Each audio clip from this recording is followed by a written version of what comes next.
I'd sort of dragged myself out of bed and walk into the train station, and I was just dreading having to go into the office and put on that sort of exterior that everything was fine when it wasn't. On my walk to work, I just noticed there was just like a little flower on the side of the path. It was as simple as just sort of noticing it and thinking, oh wow, that's really pretty.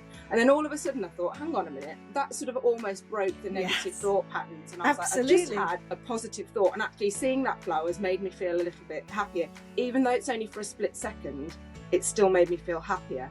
So then I sort of started to think, actually, this is what I need to do. So on my walks to work, following that, I used to try and see what else I could notice, just as a way of breaking the thought patterns. And then that sort of very quickly translated into my own garden, because I was like, right, I've got access to a green space right outside my back door. I should be doing a bit more of this.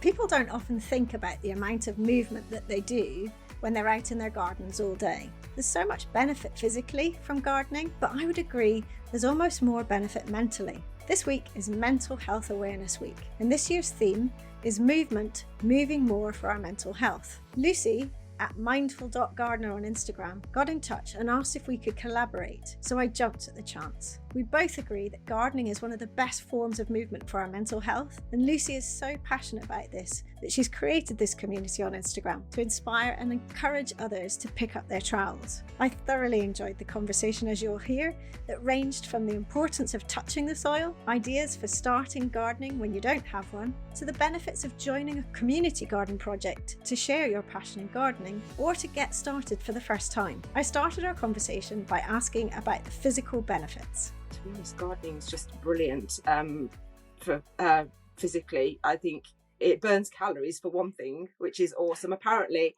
half an hour's worth of gardening, I think, burns something like 300 calories. So, you know, I was quite shocked at that. So it's, you know, as good as going to the gym as far as I'm concerned. But, and I think, you know, it helps to sort of keep you active. It helps ward off a lot of other physical conditions. It reduces sort of heart conditions. Stroke is another one, I think, you know. So there's a lot of benefits to sort of the physical side of it.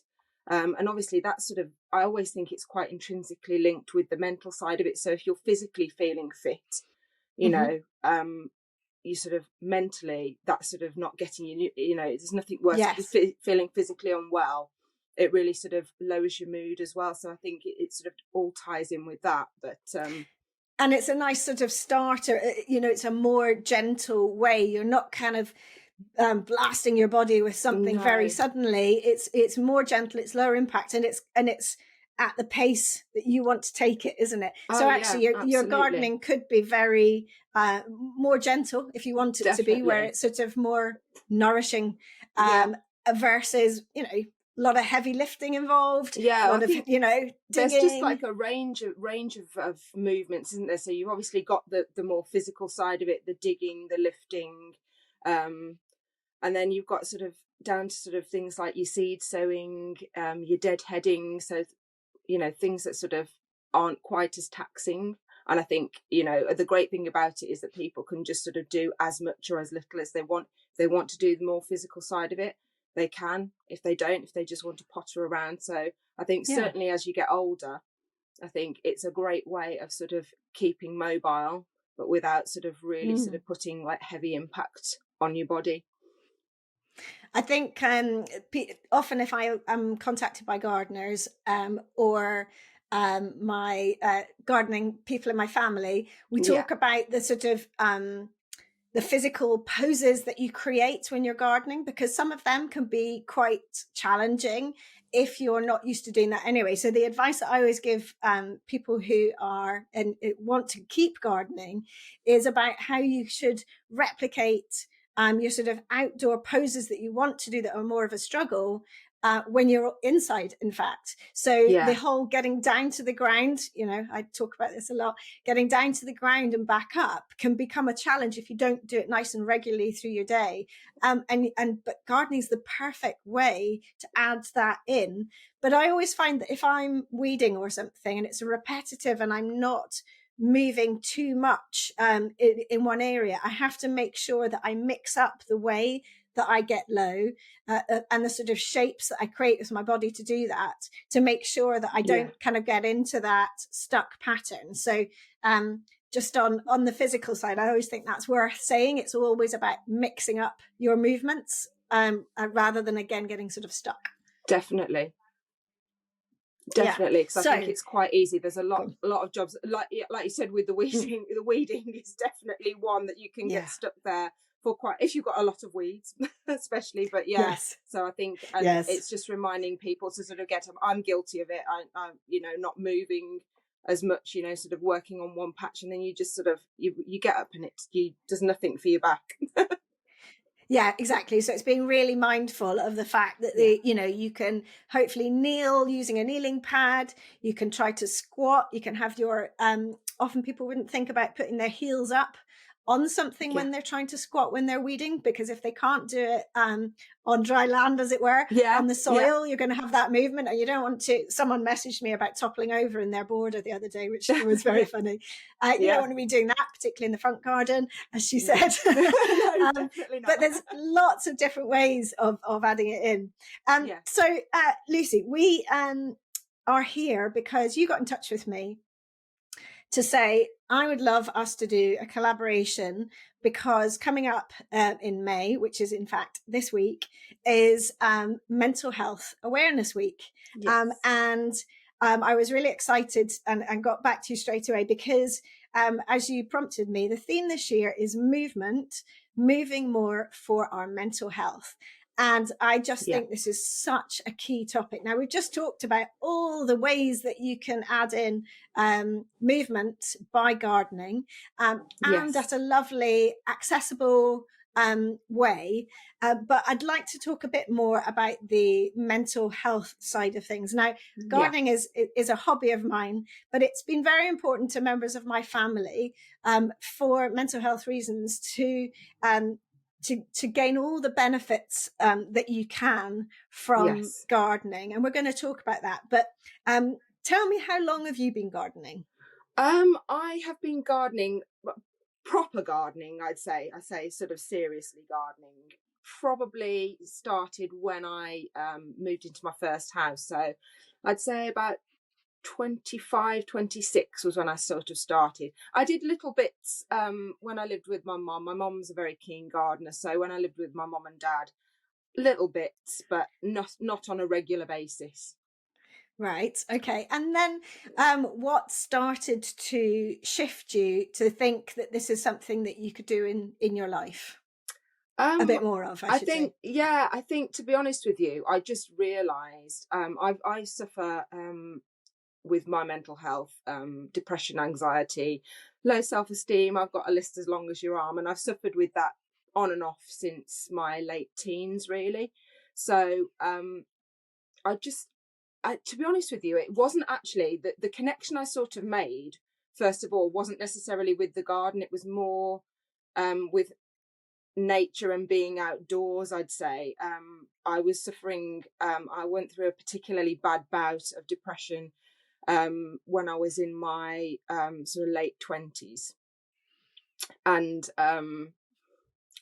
mid to late 20s, I'd say. It's very blurry. It was a long time ago. But I went through that, and I remember at the time I was working in Birmingham, and I used to walk to the station. I used to catch the train, and I was in such a bad, it was a real struggle at that point to sort of get up and just function on a day-to-day basis. And I'd sort of dragged myself out of bed and walk into the train station, and I was just dreading having to go into the office and put on that sort of exterior that everything was fine when it wasn't. And I on my walk to work, I just noticed just a little, I have to walk down a sort of little lane, and I just noticed there was just like a little flower on the side of the path, and I just sort of noticed it, and I just sort of, it was as simple as just sort of noticing it and thinking, oh wow, that's really pretty. And then all of a sudden I thought, hang on a minute, I've literally, that sort of almost broke the negative thought patterns. And I was Absolutely. like, I've just had a positive thought, and actually seeing that flower has made me feel a little bit happier. Even though it's only for a split second, it still made me feel happier. So then I sort of started to think, actually, this is what I need to do. So on my walks to work, following that, I used to try and see what else I could notice, and just as a way of breaking the thought patterns. And then that sort of very quickly translated into my own garden, because I was like, right, I've got access to a green space right outside my back door. I should be doing a bit more of this. And then it's just sort of snowballed from there, really. Yeah, little pockets of joy are flower. I mean, especially when you're looking for all the different colors, the shapes, how things are changing. It's Absolutely.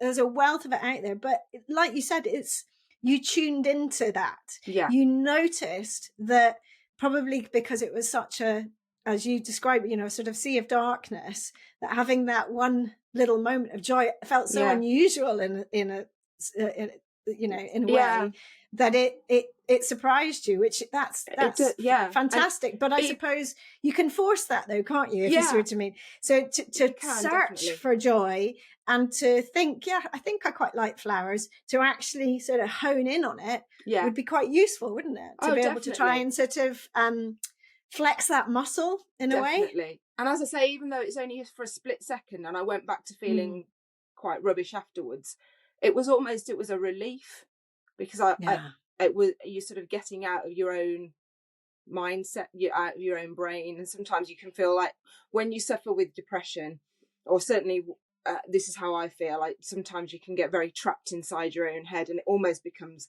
you feel a little bit like you're imprisoned by it. So it's that sort of relief of, like, just for a split second. So that's why I then sort of thought, right, the more I do it, the more of these thoughts, the more positive thoughts are going to come in, and hopefully then that will sort of outweigh the negative. No, that's brilliant. It's very and it's very inspiring, because it's something that's quite easy to do when it's around you, but it's like we're saying, you kind of have to work at it, and you chose to then say, okay, I want more of this. If this is a way I can deal with it, I want more of it, which is brilliant. So at what point, so you're called the Mindful Gardener, Mindful Gardener on Instagram. That's right. Which is a platform on which you choose to share about inspiration for gardening, but also you do discuss mental health and the benefits of gardening for mental health. So can you tell us a little bit about the benefits that you find from regularly gardening and getting outside to do it? I think, to be honest with you, I try and practice what's called mindful gardening, which is essentially what I've just described, really, sort of trying to it's the ability to sort of train your brain to sort of tune the background out, and sort of really focus on the present, the task that you're doing in the garden or what's around you.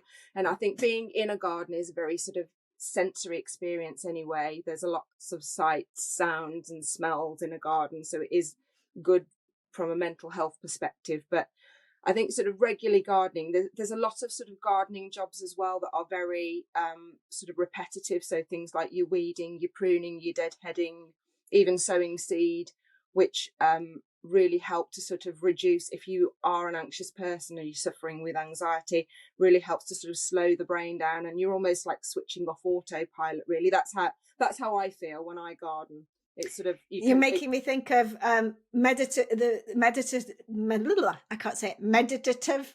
effect of a repeated action that you're really focusing in on. That's it. And it takes a while to sort of do it. And even now, sometimes, I mean, everyone's got busy lives, and inevitably the thoughts will sort of start creeping back in. And at first I used to sort of really beat myself up about it and think, actually, I'm doing this wrong. This is, this isn't working. But actually it's about sort of realizing that, those thoughts will creep back in. We're only human. Thoughts will sort of come and go. But when that happens, it's trying to sort of bring yourself back to the present every time. And you might have to do that 3, 4, 5 times during a gardening session. It doesn't matter. All that matters is that you are sort of bringing yourself back and focusing on the present. No, that makes absolute sense. And you're right. I think, coming back to meditation, a lot of people talk about I can't meditate because the thoughts just keep coming. And yet I've learned that the point of that is to sort of acknowledge the thoughts, and then, as you say, pull away and sort of almost watch them and make yourself separate to them, which is exactly what you're saying. And the reason probably that meditation is so hard to do is because you're not doing something, whereas what you're talking about is you've got a focus, a purpose, you're improving a situation by, you know, making that bed look nice with less weeds or whatever the thing is.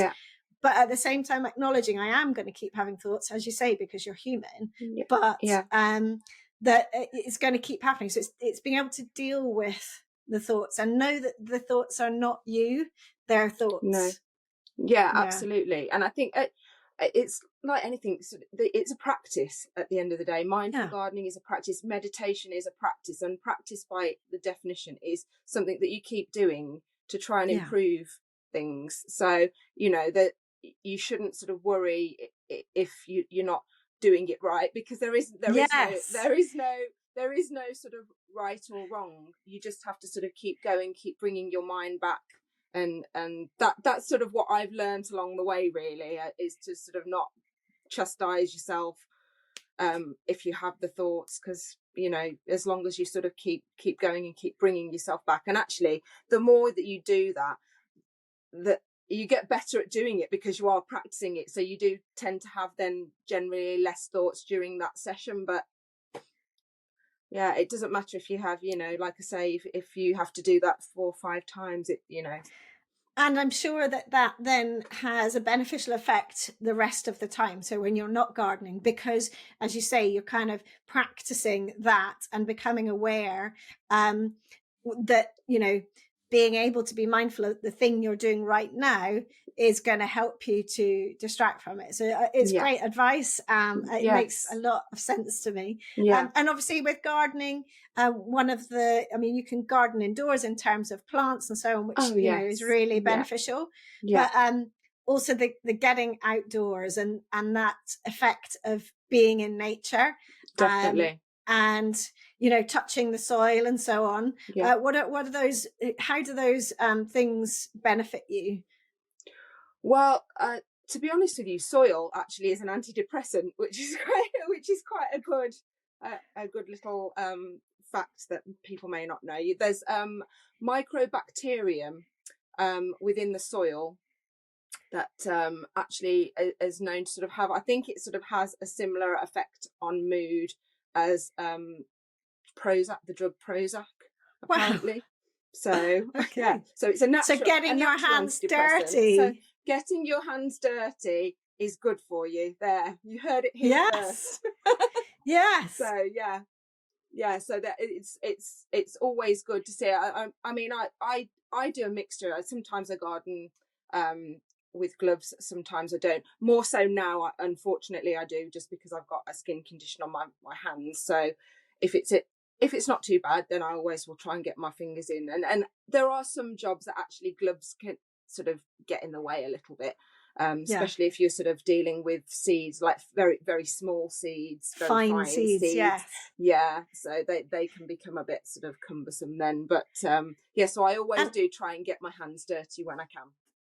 And I think if you haven't for a while, and it's something that makes you go, I'm not sure how I feel about that, then it's you know, it's worth giving it a go, isn't it? Just to see, definitely, is it so bad, or actually is it quite nice, because you're kind of connecting back with the earth, the soil, the ground. And again, it's that in itself is such a sort of sensory experience, because obviously, you know, that the soil has that sort of earthy smell. So it's about sort of not just tuning into sort of, obviously you're getting your hands in, and that's great, and with the natural antidepressant and everything, but you're sort of engaging all of your senses. So how does it feel?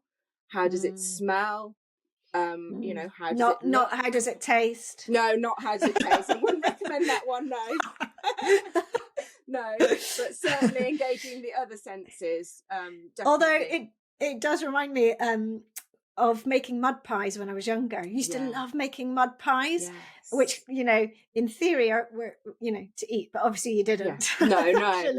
But that feeling, you know, of it really oozing and being gooey and lovely in your hands, it was a lovely thing. And I remember playing with chunks of moss from walls and things like that. And it's, why are we drawn to that as a child? Yes. For those reasons, ultimately. Absolutely. Because we sort of move around our world so much more innately when we're young. Yeah. And actually sort of replicating those kind of things that you did. Maybe you're not going to make mud pies, but gardening has that benefit. That's Absolutely. partly why it feels good, presumably. Yeah, definitely. So you've created your platform, and you've connected with other people through Instagram, which is one of the best bits about Instagram, is that sort of community feel, and people have connected with you. So I'd love it if you tell us a little bit about some of the volunteer projects that you've done, because obviously gardening can be done in isolation and still get lots of joy and benefit from that, but it's also a brilliant thing that connects people. Yes, definitely. To be honest, that's another mental health benefit.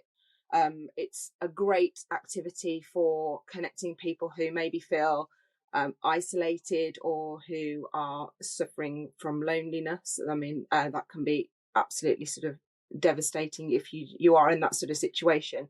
There's a lot of sort of community gardens that you can that are local to people, or I actually also volunteer at the National Trust. National Trust are always looking for people, so if you've got a local National Trust near to you, I'm quite lucky that I do have quite a nice one that's not very far from me, so I volunteer on the gardens team there, and I also volunteer at a local community garden, which is literally I don't know, about 5 minutes down the road from me.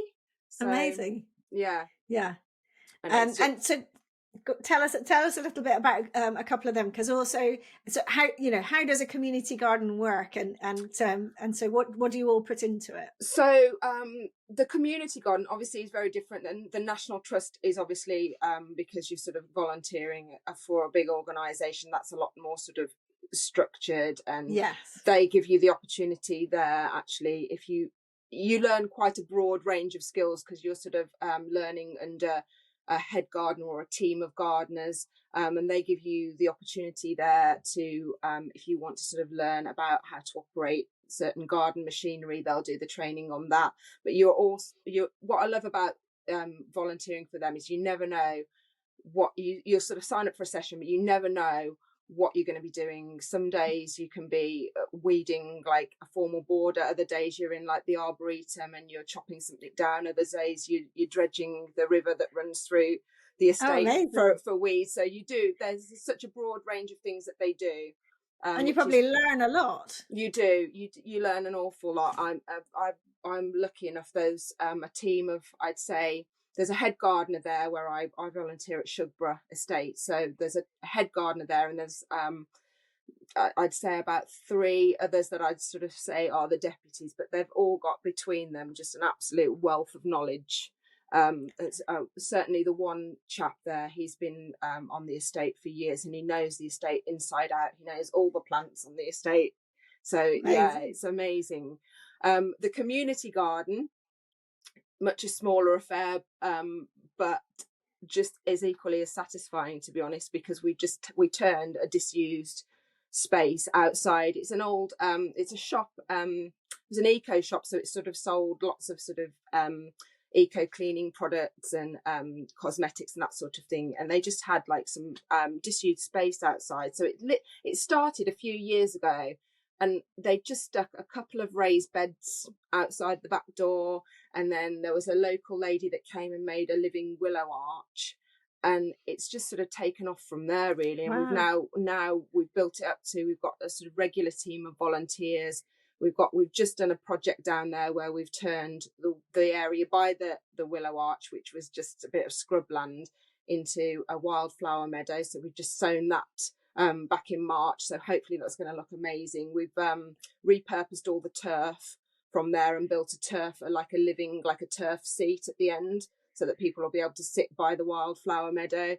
We've lovely. got a well-being border there. We're going to create some sensory borders there, and then we've got now the local college, a class of the kids from there. They come every Friday and they sort of volunteer with us, and we also have some people from a group called Changes. They're a sort of local mental health support group, so they also come down as well. Oh, that's a top tip. So let's link that in the show notes. You said Changes. What about if people want to try and find a community garden opportunity, a project near them, and feel like that's something they want to get involved in? Do you know of any organisations? There's a website that's called Good to Grow.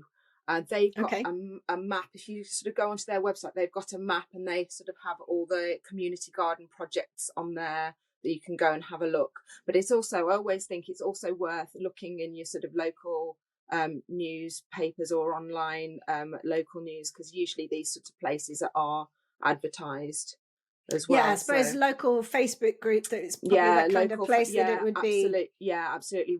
We've certainly got a local Facebook group for ours. I know that much. And also an Instagram account for it as well. So it's always worth having a quick look, or just Googling community gardens in your area and seeing what comes up. But the Good to Grow definitely, I know, has a map on there that you can go on and check out. Yeah. Well, we'll link to that as well. But if that makes someone think, actually, that might be a nice way in, but they're thinking, well, I'm not a gardener though. So what skills would I bring? How would you encourage them to go for it? I'd say, I think it's sometimes, I think gardening, there's that sort of like image that you have to, have lots of horticultural knowledge, and you have to have a qualifications and this, that, and the other. You don't at all. You just turn up and give it a go. I'd always recommend you just turn up and give it a go, because you can be the most experienced gardener in the world, and you're still going to have things that will go slightly awry, because that's just the way it is. You're working with Mother Nature, who is very unpredictable, as we all know. So yes, I think you don't need to have experience, and there's always people at these sorts of community gardens, and certainly if you go somewhere like the National Trust, where people that have got experience, so you can just ask what you need to know, and people will show you how to do it. And we've got a team of volunteers at the community garden that have been volunteering. So there's me and sort of 3 or 4 others that have been going for quite a while. So we're now in the process of, when the kids come down, we're sort of showing the kids how to do certain things. I was dividing plants with them last week, just to sort of show them, actually, here's how to make free plants. So just exactly. something that they might not necessarily know, but it's I'd say don't let that hold you back. Always just come and give it a go. You will have things that will go wrong, but equally you will also have things that will go right. And the things that go right, you get such a sense of achievement. I still get it now when I sow a seed and it germinates. I'm like, I did that. Yeah. That plant is growing because of me, because I know I've looked exactly after it, I've nurtured it, and right from the word go, and then from seeing it from germination right the way through to it blooming in your garden, it's just an amazing feeling, and that certainly outweighs the failures. And I think the more you garden, you start to just sort of chalk up the failures, and you learn from it, and then you move on. But you're right. There's learning from the failures, because you could have done something slightly better or differently, but then you can do everything perfectly. And as you say, Mother Nature throws in the curveball of weather. Yeah. And what grew beautifully last year doesn't even show its head.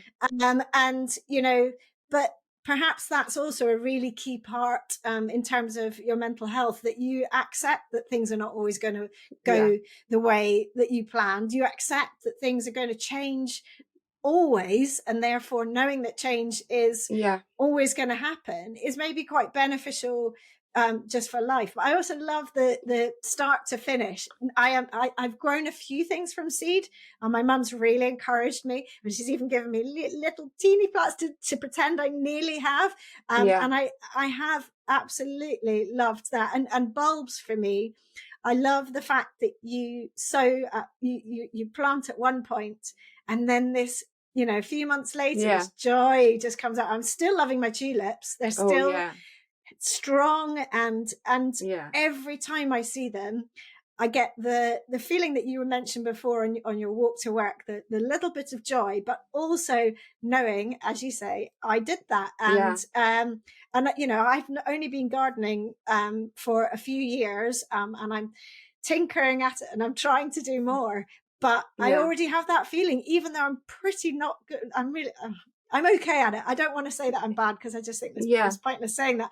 I'm not great at it, but I'm trying and I'm getting some results, and that's the main thing, isn't it? That is the main thing. I mean, like I said, I've been gardening for 15 years now, something like that, properly gardening, and I still have. I made a well-being board down at the community garden, and I put this for spring. I put tulips, alliums, I put daffodils in. The daffodils, not one of them has come up. No, I don't know why. Because I did everything right. I just didn't.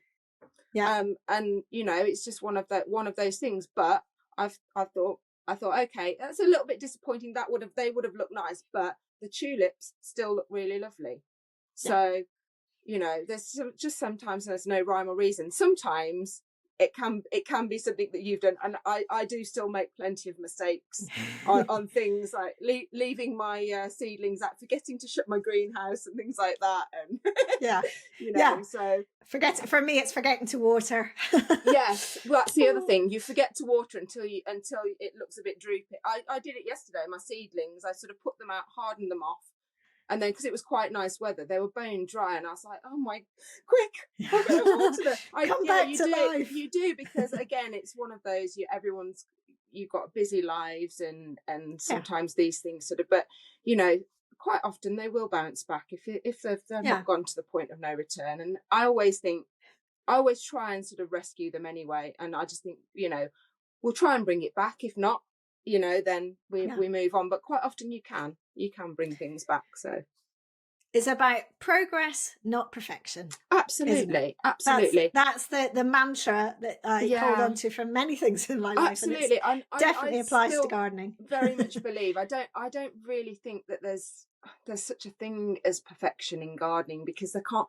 It's going back to Mother Nature. There can't be, because ultimately, you know, there is always that element of Mother Nature and the unpredictability, especially these days with the climate, with the way it is, and you know, things sort of flowering when they're not supposed to be flowering, and or coming out too early, and then we have a cold snap and everything. Just, you know, so and obviously, you know, this time of year it's lighter for longer, it's getting warmer and so on. But how do you, because obviously mental health can often be quite a struggle for people in the darker months, in the winter months, the colder months. How do you sort of keep things going at that time of year? So I always make sure I still get myself outside. So that's the first thing. Wrap up warm and get yourself out. I like to do what I call a little garden wander. So I'll go out sort of maybe for 5 minutes a day, and I just have a little circuit around my garden, and I try and have a look at what's new in the garden. And a lot of people are probably thinking in the winter there's not a fat lot, but you've still got, if you look very closely, there's still things that are going on in the winter. So you've still got, if you've got evergreen plants in your garden, winter interest, there's lots of plants that you can grow for winter interest.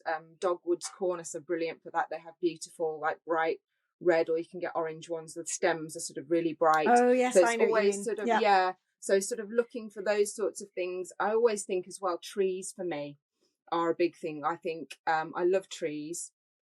I think they're absolutely beautiful, and I think they're massively underrated.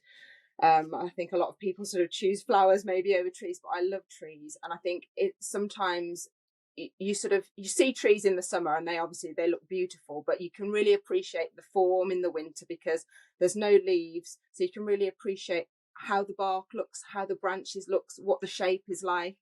And I just sort of try and sort of tune into those sorts of things, really. Little gardening jobs as well. There's still things that you can do in the winter. I always make sure that I'm doing little jobs like topping my bird feeders up, cleaning the water baths out, making sure you sort of, if it's iced over, breaking the ice off, things like that, because you still want to sort of encourage wildlife into your garden at that time of the year, because that's again, a sort of big part of mindful gardening. Wildlife and watching wildlife really does help sort of to lower those stress levels. So it's just sort of keeping up with the little jobs like that, really, and use the time for planning as well. Plan what you're going to sow in the summer. Well, and the bulbs as well. You've got to do them sort of November, December, haven't you? If you want them to come up in the early months, which are the first pockets of joy to come through that you're kind of eagerly waiting for. But you need to have done that in the colder times. Definitely, and that is for me, I'd say probably up there as one of my favourite garden jobs. I love springtime and I love spring bulbs, just spring flowers. I absolutely adore them.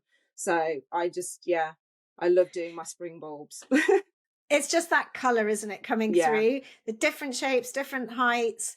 It just brings so much at a point where things are seeming to be lacking in colour. So I love the fact that you reference some winter plants, that because I notice them always, those lovely coloured sort of bright red stems, and they can be like a burst of flames almost. They look so fantastic. And there's lots of different things like that when you wander around and have a good spy at other people's gardens, you can see. So and my mum focuses on that, trying to have as many things as she can through the winter as well. Yeah, it's always worth adding. I think it's easy to forget about sort of plants for the winter, and most people assume that once the summer's done and dusted, that's it for planting, but it really isn't the case. And there are some really lovely winter plants.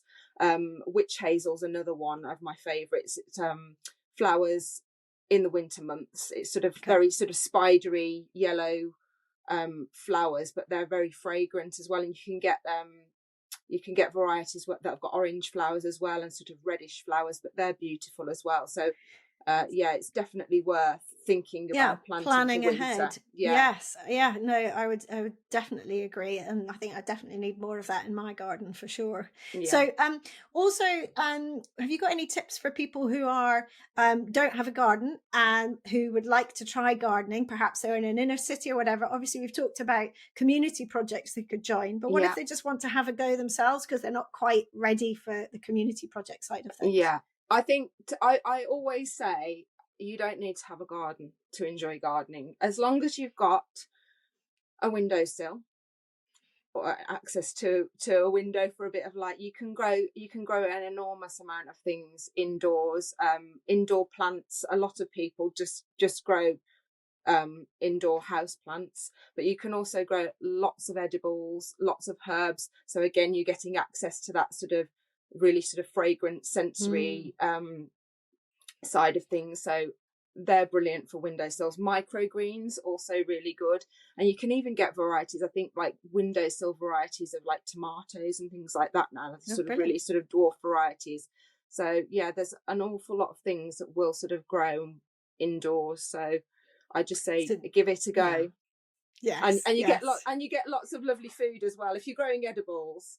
I mean, herbs are always you good. can eat them. You can eat those.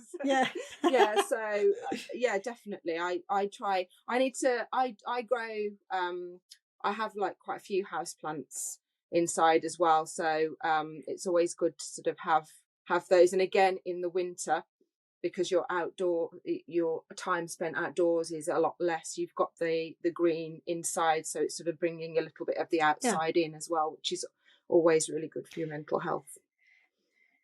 And I think I literally cannot talk about this properly. You might be able to, but there also something that it puts something into the air. House plants actually put something into the air, which is also beneficial for your health. So there's certain house plants basically purify the air around us, so they sort of clean the air. It's snake plants, so that are known as mother-in-law's tongue. They're a really good one. Things like aloe vera as well, peace lilies. But there's quite a few, in all honesty. Then they sort of will purify the air. And some of the, I think is it snake plant that's also known to sort of reduce headaches as well. So there's a lot of them have got sort of antioxidant properties as well. There's one I can never pronounce it. It's Epipurum or something like that, is known to have anti cancer Oh my goodness! Wow. properties as well. So, sort of cancer fighting properties. So yeah, there's a lot of house plants. If you do your research, there's an awful lot of them that are really beneficial and that sort of help to aid sleep as well. So certain ones that you should have in your bedroom, and certain ones that you should have in kitchens and bathrooms, like the humid plant, the ones that like the high humidity, like being in the bathrooms and stuff like that. But yeah, that there are certainly ones that sort of help to aid sleep and purify the air. Oh wow! So, yeah, So it's incredible, really. So powerful. I know, they're You're amazing, really. Plants are, they're amazing. Yeah, no, and you're very knowledgeable. So if anyone has listened to this, hasn't really thought about gardening before, or hasn't realized that it could actually do them an awful lot of good, particularly this week, it's the Mental Health Foundation who create this Mental Health Awareness Week, which is brilliant because it gets everyone talking like we are. And I give to a charity every term. I've chosen to give to that charity for this term. But for even with all the promotion around, if someone is in a position where they're not gardeners but they want to give it a shot, how would you encourage them to get started? And sort of what little tools could you give them that would make them feel the confidence to get going? I would say start small. So start with something just like sowing seeds. Get yourself a packet of seeds, something that's relatively easy to grow. Sunflowers are always really good because they're very easy to grow, and they're very joyful plants to look at as well. So really, really pretty, really joyful. So I would say concentrate on doing that to begin with. Just start small and sow your seeds and concentrate on nurturing those seeds and looking after those seeds, and every day coming down, checking on the growth, and it sort of it encourages that sort of nurturing side of our nature. And I think all of a sudden sowing seeds is always a really good one because it's such a hopeful and joyful activity to do. All of a sudden it sort of becomes about the seed as well, so you sort of you're taking yourself out of that negative headspace, because all of a sudden actually you've got something there that you've got to look after, you're responsible for looking after. So it can really sort of help to sort of boost your confidence, and you get such a sense of achievement when you've grown something. So that sort of the positive feelings behind that is just such a joyful experience. So I'd say definitely start small, and don't be afraid to fail, because you will inevitably get failures along the way. So don't be afraid to fail, and don't be afraid to give it a go. Just get that packet of seeds, get a little pot, get some soil, and just get going. Don't be afraid to do that, and you'll soon realize that the benefits, if you keep doing it regularly. That's the other thing I'd say, do it little and often. I always sort of promote that, because I think it can become really overwhelming if you all of a sudden you go out into your garden. And I know I've done it. I've done it last year. I just got completely overwhelmed because you're thinking of the bigger picture, whereas actually now I go out with a specific task in mind. So I have a list and I think, right, I've got X amount of time. This is what I'm going to do in that time, because it's so easy to just go, oh, that needs doing and that needs doing, and then you sort of you distract, and you come away and you've not really completed anything. So little and often, I'd say. So the more you do it, the better you'll feel. That's brilliant advice. You know what? That's advice for life. Yeah, isn't it? Because actually, when you make things into little bite size, and you actually then tick them off. The problem with our digital world is that you can sort of almost have a list on your phone and then you just delete it, and it's almost like it never even happened. Yeah. Whereas a bit of paper, a plan, a tick list, and then yes, I did that, at least reinforces to yourself, that I spent my time well and I achieved something. And you do really get that sort of sense of achievement instead of that sort of feeling of overwhelm. And essentially you're gardening to try and this is how I sort of see it, is that you're gardening to try and improve your mental health, and that actually shouldn't be a stressful thing. You're doing it for fun. You're doing it as a way to sort of relieve the stress, and that shouldn't become a stress in itself. Otherwise, it sort of becomes counterproductive. And I sort of started thinking that last year. I was like, well, this is ridiculous. This is supposed to be helping me, not hindering me. Yeah. So I sort of made. But amazing that you had the tools. In the way I looked at it. Yeah. And you recognized it in yourself. That's hard in itself. So you recognize that, and you made changes straight away. So that's brilliant. Definitely. And perhaps, again, these are the tools that, as I say, can help your mental health non-gardening, because it's the same. We all have a never-ending to-do list that is always going to be never-ending. It's not going to end. And so understanding that concept, and as you say, choosing the important things, the priorities, or the things that you're going to bring you joy, depending on what you need at that point, and then going through them and saying, I did that. And it's quite incredible, the list of things that you actually get through. And it's the same in the garden, where you've actually done quite a few more things potentially in the time than you realize, because you have spotted something and quickly done it. Definitely. Applauding yourself is always important. It is amazing what you can get done in a short space of time if you just got like a plan and you stick to it. And be quite, I think it's important to be quite realistic about what you think you can achieve. That was my other big thing. I'm terrible for underestimating how long things are going to actually take me. So I was like, right, I'll get this done. Lucy, aren't we all? Aren't we all? Yes. And then you don't get it done, and then there's that sort of feeling of frustration. So I think I've certainly this year got better at sort of thinking, no, I'm not going to put too much on that list. What do I want to achieve? What are the priorities for this gardening session? And then just choosing one or two things depending on how much time you've got.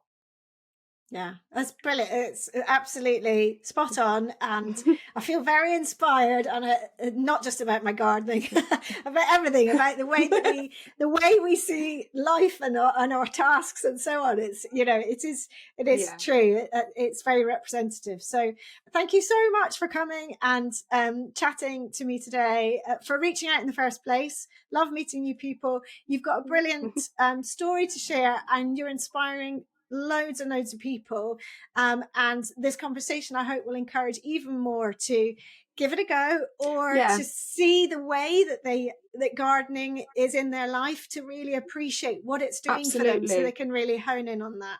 Absolutely. And what I would say as well is, anybody that is sort of thinking of trying it for the first time, is don't be afraid to ask for help.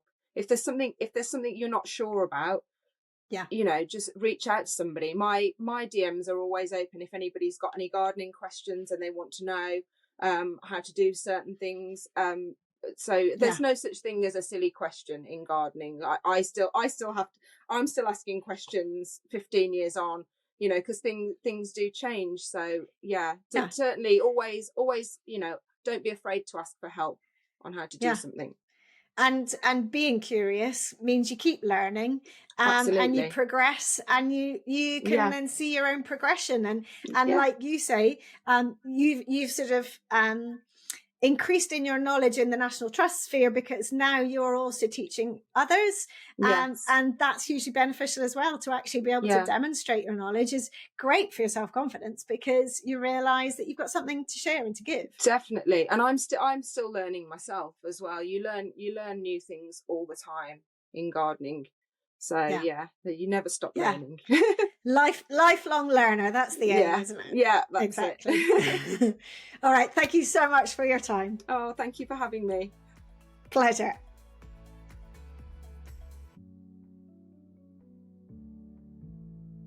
I hope you've enjoyed listening, and if you have, you can help by doing 3 things. First, press the follow button to tell podcast platforms you want to listen again. Second, please give the show a 5-star rating and leave a review about why you liked it. And third, I'd love you to share it with friends and family, or on your socials, for which I am truly thankful. Finally, if this podcast is making you want to start reclaiming your own movement, Join me in the Reclaim Movement membership for classes, both live and by replay, and countless videos of mini movement breaks to add into your daily life, covering practical and fun, important natural movements. Visit reclaimmovement.co.uk/membership to get started with your 7-day free trial. See you for the next episode, and thank you so much for listening.